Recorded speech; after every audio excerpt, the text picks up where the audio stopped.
की जो स्थिति है ये सबसे चिंताजनक बनी हुई है रायपुर जिले की। कल का इसमें पॉजिटिविटी रेट जो आया है वो 39 के ऊपर का पॉजिटिविटी आया है।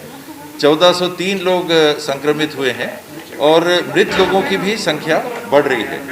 कैसे हम मृत लोगों की संख्या को कम कर सकते हैं, पूरा ध्यान इसमें देना है। इसमें जितने गाइडलाइंस और प्रोटोकॉल हैं उसको सुनिश्चित करना है कि लागू हो रहा है।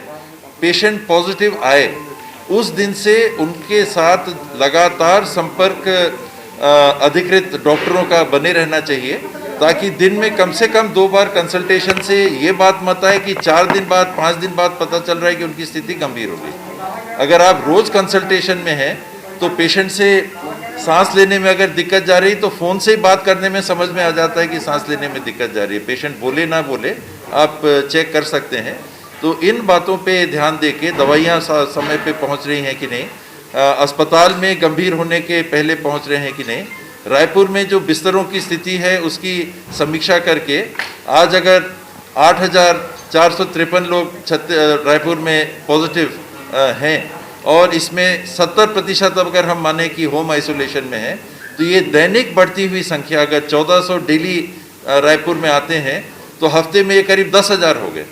तो एक हफ्ते में इसी क्रम में अगर संक्रमण चलेगा तो 10,000 लोगों की व्यवस्था के लिए हमारे पास फैसिलिटीज़ हैं कि नहीं, ऑक्सीजन की व्यवस्था है कि नहीं, और कब जाके वो सीमा आ जाएगी जब आईसीयू और एचडीयू वेंटिलेटर्स इत्यादि की व्यवस्था निजी और सरकारी क्षेत्र को मिला के समाज के नज़दीक आ जाएगी। तो इनको बढ़ाने की कोशिश करना, टेस्टिंग को बढ़ाने की कोशिश करना, कॉन्टैक्ट ट्रेसिंग को और गहन करना, और पेशेंट्स जो खास करके होम आइसोलेशन में भी हैं उनके मॉनिटरिंग करना।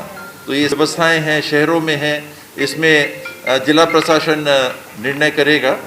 लॉकडाउन की बात आती है और वैश्विक स्तर पे भी ये माना जाता है कि लॉकडाउन इसका हल नहीं है।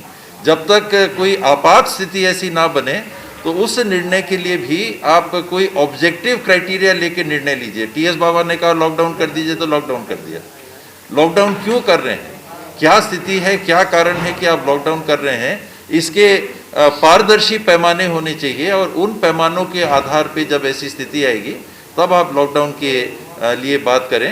निगम के तरफ से पूरा सहयोग, उनकी गाड़ियां जो चल रही हैं उनके माध्यम से पिछले 2 दिनों में उन्होंने बताया कि 20,000 से ज़्यादा 23,000 वैक्सीनेशन उन गाड़ियों के माध्यम से उन्होंने सहयोग किया है, वहाँ हुआ है, सेंटर्स पे पहुँचाया है।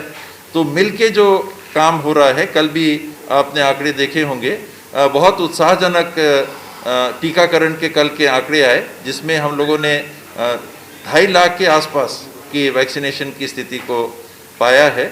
तो वैक्सीन मिलती रहेगी तो ये क्रम भी जारी रहेगा। तो एक तरफ अनिवार्य रूप से वैक्सीनेशन पे पूरा ध्यान देना, इसके समय लगता है इसकी इम्यूनिटी आने में, लेकिन हम आज चालू नहीं करेंगे तो इम्यूनिटी और उतनी दिन पीछे चली गई।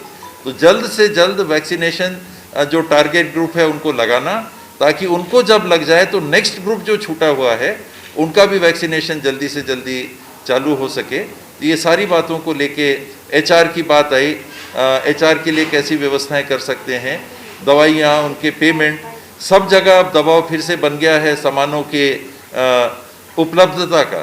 तो हर राज्य में कोरोना से जुड़े हुए सामग्रियों के लिए जब दबाव बन रहा है तो उसकी भी शॉर्ट सप्लाई की स्थिति बन रही है। तो ये सारी बातों की समीक्षा करके, और रायपुर का जहाँ तक सवाल है वो जिला प्रशासन समय को और परिस्थिति को देख के निर्णय ले। मरने के आंकड़े बढ़ रहे हैं, क्या लगता है इस साल बड़ी विकराल स्थिति हो सकती है क्या 15 दिन बाद? संभावनाओं से इनकार नहीं करना चाहिए। महाराष्ट्र में देखिए पिछले दौर से ज़्यादा अभी संक्रमित लोग आ रहे हैं। हम महाराष्ट्र के बगल में हैं, हमारा सबसे ज़्यादा अगर प्रभाव पड़ रहा है तो मुझे लगता है कि महाराष्ट्र से ही पड़ रहा है। और महाराष्ट्र में अगर पिछले बार से ज़्यादा संख्या जारी है पॉजिटिव लोगों की टेस्टिंग की, और दूसरा ये हो रहा है कि पिछले बार से टेस्टिंग भी ज़्यादा हो रही है। पिछले बार अगर हमारा 22-24 हज़ार का औसत टेस्टिंग का आ रहा था, अभी 36-38 हज़ार औसत टेस्टिंग हो रही है प्रतिदिन। तो टेस्टिंग आप ज़्यादा करोगे तो संख्या भी ज़्यादा आएगी। इसीलिए अभी कल हालांकि 12.25 पे पॉजिटिविटी चली गई, 3 दिन 11 पे थी, 11.6, 11.8, 11.3, कल ये 12.25 हो गया। तो पॉजिटिविटी बढ़ी है, तो ये पूरे छत्तीसगढ़ के लिए हम लोगों के लिए चिंता का विषय है। दुर्ग है, बेमेतरा है, राजनांदगांव है, बिलासपुर है, कुछ अन्य जिले हैं, गरियाबंद है, जहां संक्रमण अचानक कभी मुंगेली में बढ़ जाता है। तो 3 दिन 4 दिन को स्टडी करके कि वहाँ फिर जैसी स्थिति बन रही है, और रायपुर पे दबाव अन्य जिलों का भी बहुत बना हुआ है। तो ना केवल रायपुर को, बगल के जिलों को देखना पड़ रहा है, रायपुर के लिए बगल के जिलों की भी व्यवस्था को मजबूत करने की आवश्यकता है। तो रायपुर अकेले, सिर्फ रायपुर का देखिए वो पर्याप्त नहीं है, बगल के जिलों की भी व्यवस्था हमको मजबूत करनी पड़ेगी, ताकि वो उपचार जो वहाँ मिल सकता है उसके लिए रायपुर पे दबाव ना बने। सर, लॉकडाउन मान के चले